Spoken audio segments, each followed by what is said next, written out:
Students, स्वागत है आपका मेरे यूट्यूब चैनल पर। आज हम लोग वर्ग 9 के सेकंड सिटिंग में जो मैथ की एग्ज़ाम हुई है उसके सारे ऑब्जेक्टिव को सही हल करेंगे और मैच करेंगे कि आपने जो परीक्षा देकर आई है या आए हैं वो उत्तर कितना सही है, कितना गलत है, आपका स्कोर कितना हो रहा है। सभी 100 प्रश्न के सही उत्तर को देखेंगे। इससे पहले मैं बताना चाहूँगा कि अगर आपने मेरे YouTube चैनल को सब्सक्राइब नहीं किया है तो कृपया सब्सक्राइब कर लें, क्योंकि सभी दिन की परीक्षाओं के ऑब्जेक्टिव प्रश्नों का हल यहाँ बताया जाएगा। जब आप एग्ज़ाम देके आ जाएंगे तो आप अपने क्वेश्चन पेपर से मिलान करेंगे कि मेरा कितना सही है। एग्ज़ाम के बाद ये लोड किया जाता है। चलिए, आप मेरे चैनल को सब्सक्राइब करें और अपने दोस्तों के बीच भी इस लिंक को शेयर करें ताकि वो भी अपनी आंसर की का मिलान कर सके। साथ ही उन्हें भी आप सब्सक्राइब करने के लिए प्रोत्साहित करें। चलें देखते हैं पहले प्रश्न का।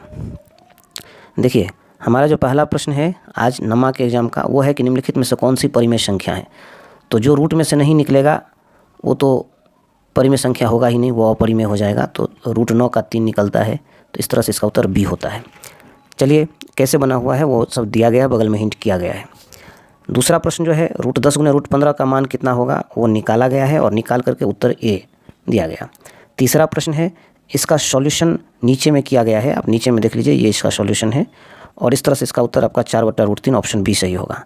बढ़ते हैं अगले प्रश्न की ओर, 4 नंबर की ओर। 4 नंबर जो हम लोग का प्रश्न है उसमें कहा गया है कि इसका एक गुणनखंड x-2 है तो a का मान क्या होगा। वहाँ पर आप देख लेंगे, हिंट में निकाला गया है, ऑप्शन डी होगा -1। 5 नंबर जो है वो तो सीधे फॉर्मूला है a + b का होल स्क्वायर, ये तो सभी को मालूम होगा, a² + 2ab + b²। नीचे 6 नंबर में गुना किया गया है x + a और x + b का, तो बी नंबर आपका सही होगा, x² + a + b × x + ab। 7 number में वही a + b + c के होल स्क्वायर वाला फॉर्मूला पर ये चलेगा और बी नंबर आपका सही हो जाएगा। 8 नंबर में भी देख लीजिए तो आपका बी नंबर सही हो रहा है, सॉल्व किया गया है, देख लीजिए आप। 9 नंबर में a + b के होल स्क्वायर पर तोड़िएगा तो आपका बी नंबर ऑप्शन सही होगा 9 का। उसके बाद बढ़ते हैं 10वें प्रश्न की ओर। 10वां जो हम लोग का प्रश्न है वही a + b + c वाले फॉर्मूला पर इसे तोड़िएगा तो उत्तर आपका आ जाएगा आपको ए नंबर।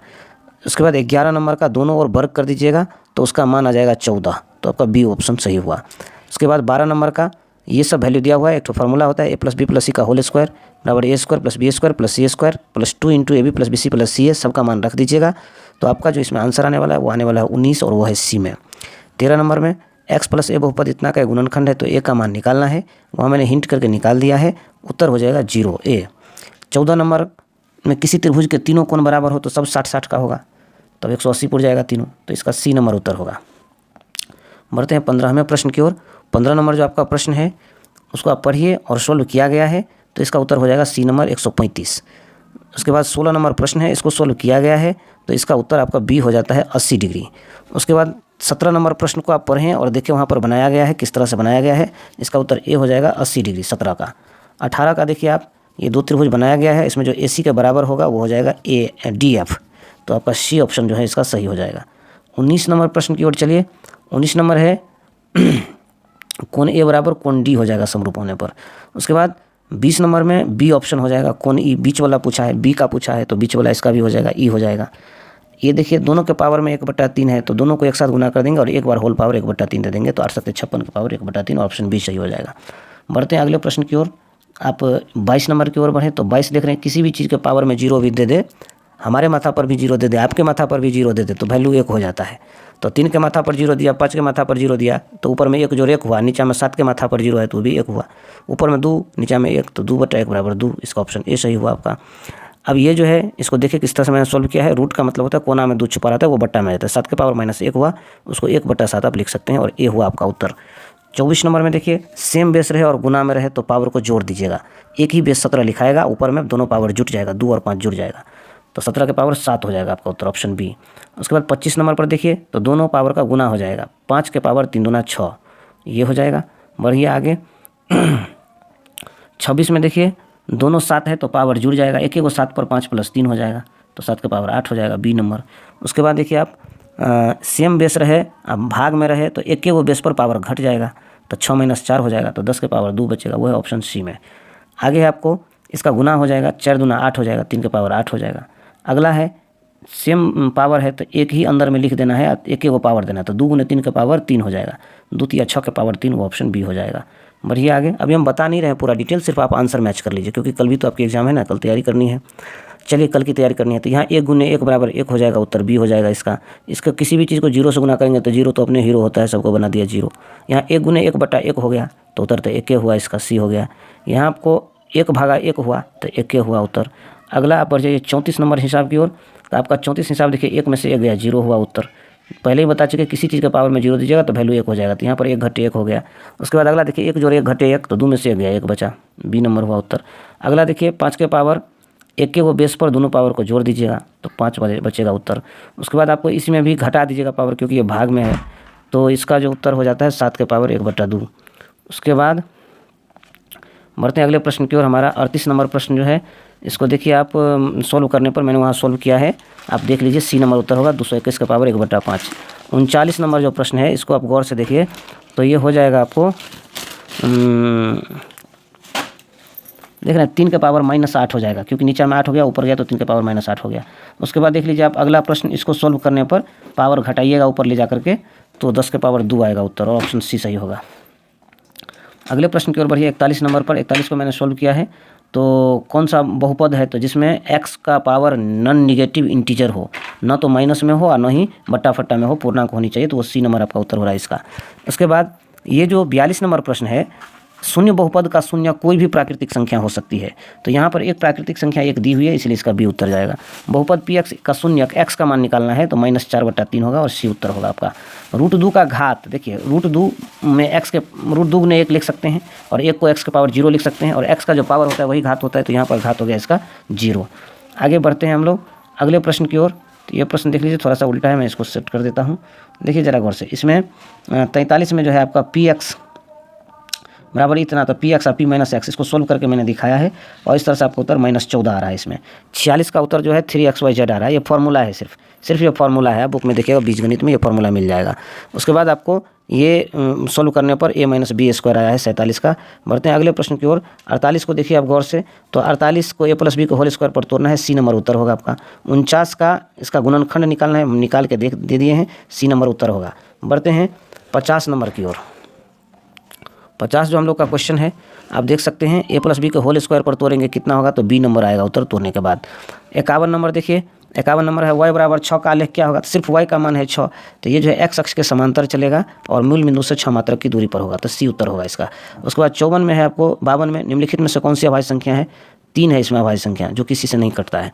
एक रेखा को निरूपित करने के लिए कम से कम कितने बिंदु, कम से कम 2 बिंदु चाहिए, बी होगा उत्तर, 2 बिंदु चाहिए। अगले प्रश्न की ओर बढ़िए। आपका जो अगला प्रश्न है, 2 बिंदुओं से कितनी रेखाएं खींची जा सकती है, एक रेखा खींची जा सकती है। 2 बिंदु से एक रेखा खींची जा सकती है। एक बिंदु से कितनी रेखा, अनंत रेखा खींची जा सकती है। 2 रेखाएं कितने बिंदु पर प्रतिच्छेद करती है, एक बिंदु पर करती है। त्रिभुज ABC में a 80 मिला के 180 है, सॉरी a 80 मिला के 100 है, तीनों मिला के 180 होता है, तो 2 100 है, तो 180 में से 100 चला गया, तो कितना बचा, 80 बचा। उसके बाद आप बढ़ जाइए अगले प्रश्न की ओर, 58 नंबर की ओर। ये मिलान चिन्ह में इसका वैल्यू, तो देखिए 5 और 2 कितना हो गया, 7 हुआ। इसमें जो है इस किसी समांतर चतुर्भुज का एक कोण समकोण है, तो वह आवश्यक रूप से, देखिए यदि समांतर चतुर्भुज का एक कोण समकोण हो तो वो आयत भी हो सकता है और वर्ग भी हो सकता है, पर इसमें दोनों ऑप्शन किसी ऑप्शन में नहीं दिया गया है, तो आपने जो दिया है वो मान के चलिए, वर्ग और आयत दोनों इसका उत्तर हो सकता है। किसी समांतर चतुर्भुज के क्रमागत कोण कैसा होते हैं, दोनों जो कोण होगा किसी समांतर चतुर्भुज का वो संपूरक होगा, दोनों कोण को जोड़ेंगे तो 180 होगा। अगला जो है आपका 61 नंबर, द्वासन कोणों का अर्धक परस्पर जिस कोण पर मिलते हैं वो होता है 90 डिग्री। बढ़ते हैं अगले प्रश्न की ओर। अगला हमारा प्रश्न है, किसी बिंदु के चारों ओर, देखिए किसी भी बिंदु के चारों ओर, मान लीजिए ये पॉइंट है, इसके चारों ओर कितना कोण बनता है इस पॉइंट के, तो इसके चारों ओर जो बनता है वो 360 डिग्री बनता है, डी होगा। बढ़िए अगले प्रश्न की ओर 63 नंबर पर। तो 63 को आप देख लीजिए, 63 नंबर बनाया गया है और इसको बना करके आंसर आपको दिया गया है। इसका उत्तर होगा आपको 90 डिग्री, देख लीजिए आप क्या दिए हैं, इसका उत्तर होगा 90 डिग्री। इसके बाद चौथा जो है 64 नंबर, यदि 2 प्रतिच्छेदी रेखाएँ, सॉरी यदि 2 रेखाएं प्रतिच्छेद नहीं करती है तो वे परस्पर कैसा होता है, समांतर। ये एक परिभाषा है समांतर रेखा की, समझ गए। उसके बाद आ जाइए आप, निम्नलिखित में से कौन सा त्रिभुज की सर्वांग क्षमता का क्या है, नहीं है। देखिए एक तो जो है ना इसका SSA वाला नहीं है, बी नंबर, बाकी सब है, इसका बी होगा उत्तर। 65 का उत्तर बी हो जाएगा आपको। 66 की ओर बढ़िए।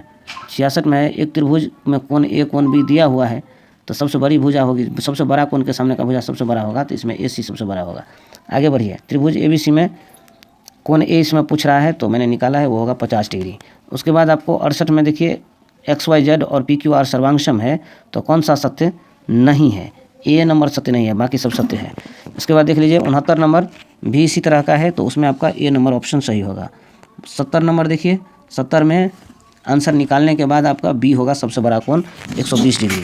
71 में इसका क्षेत्रफल निकालना है तो 1/2 गुना आधार गुना ऊंचाई पर निकालिएगा तो a²/2 आएगा उत्तर। 4√3 वाला जो हिसाब है इसका आप निकालिएगा उत्तर तो ए आएगा 4 सेंटीमीटर। बढ़ते हैं 73 की ओर। एक समबाहु त्रिभुज की प्रत्येक भुजा 2 है तो क्षेत्रफल जो है आप निकाल लीजिएगा। निकालने के बाद √3 होगा। r त्रिज्या वाले गोले का पृष्ठीय क्षेत्रफल जो है संपूर्ण पृष्ठीय क्षेत्रफल है तो 4πr² होगा। 616 वाले वृत्त का त्रिज्या निकालिएगा तो 14 सेंटीमीटर होगा। उसके बाद बढ़ जाइए आगे, r त्रिज्या वाले अर्धगोले का संपूर्ण पृष्ठीय क्षेत्रफल जो होगा वो 3πr² होगा। ये घनाभ तनाभ वाला जो प्रश्न है इसको बनाइएगा 210 होगा उत्तर। बना हुआ है, आप हिंट देख लीजिए। 78 नंबर, 78 जो है किसी घन के विकर्ण का लंबाई दिया हुआ है तो उसका एक कोण माने एक भुजा निकालना है 3 सेंटीमीटर होगा। 2 घनों का ये सब दिया हुआ है तो इसका उत्तर 3:1 होगा। एक घनाभ की लंबाई चौड़ाई जितना है तो उसका उत्तर हो जाएगा 2 × xy + yz + zx। इसका संपूर्ण पृष्ठीय क्षेत्रफल 2 × LB + BH + HR वाला फॉर्मूला इसमें लगा हुआ है। LBH के बदला में xyz दिया गया है। बढ़िए अगले प्रश्न की ओर। यह आपको 81 नंबर, ये बनाने के बाद आपका उत्तर 1/8 आ गया है। उसके बाद 82 नंबर जो है बनाने के बाद आपका उत्तर 8 घन सेंटीमीटर आ गया है। 83 नंबर बनाने के बाद आपका समान उत्तर आ गया है। लंबवृत्तीय बेलन की कुल 3 सतह होती है, 2 वृत्त ऊपर, एगो वृत्त ऊपर, एगो नीचा, एगो गोल का, तो आपको 3 गो हो गया। आगे बढ़ जाइए आप। EA + AQ + BQ का फॉर्मूला है, इसका ए नंबर उत्तर जाएगा। उसके बाद आपको ये क्या है जो भी है इसका उत्तर आपका बी आएगा। हम बना के देख लिए हैं, आप लोग अपना देखिए, आराम से पढ़िए। हम जल्दीबाजी में डालने के लिए जल्दी जल्दी बोल रहे हैं। अगला प्रश्न 87 नंबर, तार का त्रिज्या को घटा करके 1 तिहाई करने पर ये जो है बना करके हमने देख लिया है 9 गुनी हो जाएगा उसका, तो बी हो जाएगी। उसके बाद 2 लंबवृत्तीय बेलन का आयतन ऊंचाई का अनुपात दिया गया है तो इसका जो है क्या पूछा जा रहा है, √2:1 आएगा उत्तर। देखिएगा बना करके आपके पास प्रश्न होगा। अगला जो है आपका 89 नंबर जो प्रश्न है, इतना का वर्ग चिन्ह दोनों को जोड़ लीजिए, 2 से भाग दे दीजिए, 115 आएगा उत्तर। इतना में परिसर बड़का में से छोटका को घटाइए तो 12 आएगा उत्तर। इतना में 20 जो है 15 से 20 में नहीं आएगा, 15 से 20 में 15 से 19 तक लेना है, 20 से 25 में 20 को लेना है तो 20 से 25 आएगा। इतना में कहता है वर्ग चिन्ह 30 के संलग्न वर्ग है, 30 आने वाला कौन है वर्ग चिन्ह, ये आएगा। समझ गए। अब जो है हम लोग बढ़ते हैं किधर, उसमें बी होगा उत्तर। 93 की ओर। 93 में आप बना करके देखिएगा, मैंने देख लिया है, आपका ए आएगा उत्तर। 94 की ओर चलिए। 94 का उत्तर आपका ए आ रहा है। 95 का उत्तर आपका बी आ रहा है। 96 का उत्तर भगवान दया से आपको सी आ रहा है। 97 का उत्तर आपको जितना सब प्रेक्षण का मान घटेगा उतना माध्य भी घट जाएगा तो 8 कम हो जाएगा। 98 की ओर बढ़िए। आंकड़े ये दिया हुआ है, उसका बीच वाला होता है, पहले बढ़ते क्रम में सजा लीजिएगा। बीच वाला माध्यिका होता है तो बीच में पकड़ा गया बेचारा 6, तो 6 होगा माध्यिका। अगला हो गया आपको ये है बहुलक। बहुलक मतलब होता है जो बहुत बार आता है, जिसका लक बहुत होता है वही होता है बहुलक। नामे है बहुलक, जिसका बहुत लक होता है, माने जो बहुत बार आता है वही होता है बहुलक। बहुत बार 15 आया तो 15 होगा बहुलक। 15 3 बार आ गया है, 16 2 बार है, 17 1 बार है, 18 1 बार है, तो लक तो ज़्यादा 15 है का, अच्छा इसलिए बहुलक हो गया 15। इस थैला में जो 5 लाल 8 काली 7 सफ़ेद गेंद है तो आपको पूछा है काली गेंद का प्रायिकता, तो काली को ऊपर रखिएगा। काली है 8 तो 8 को ऊपर रखना है, टोटल को नीचा रखना है। 8 7 15 5 20 को नीचा रखना है। 4 दूनी 8 होगा, 4 पंचे 20 होगा, 2/5 होगा उत्तर, और ऑप्शन सी हो जाएगा आपका। बढ़िया आगे। तो इस तरह से 100 खत्म हो गया। आगे क्या बढ़िएगा, तो हम लोग कल जो है सोशल साइंस का जो एग्जाम हो जाएगी तो उसका भी आंसर डालेंगे और इंग्लिश का भी आंसर डाला जाएगा। आज मैंने फर्स्ट सिटिंग साइंस का भी आंसर डाला है। तो आज जो 2 विषय आपकी परीक्षा हुई, दोनों विषय का आंसर की दिया गया है। एकदम आंसर 100% सही है, नो डाउट। आप इससे मिलान करें, मेरे चैनल को सब्सक्राइब करें, और आपको 10th की भी पढ़ाई इस पर कराई जाती है। वीडियो देखने के लिए धन्यवाद।